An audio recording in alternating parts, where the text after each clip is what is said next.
taɓa hanji, kamar zana zauce in fara kwana a juji.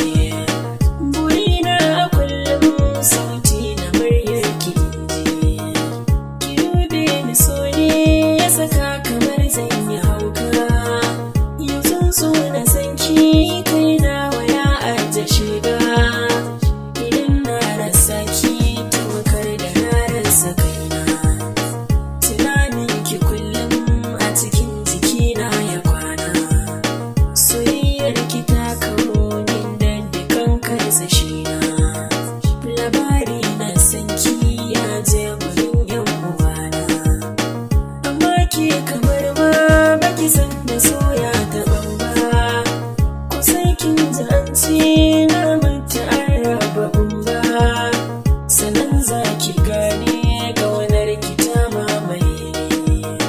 Fuska da jikina dube su sun canza launi, in har zan tuna ki to zuci ta girgiza ni.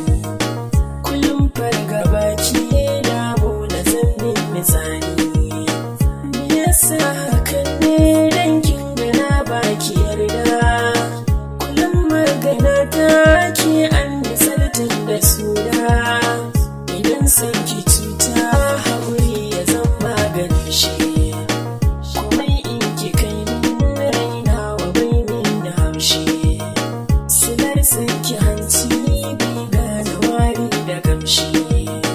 Zuba ko da yaushe zan so ki zan min dan shi, ba mai kirkirar so dan wani buri na ransa.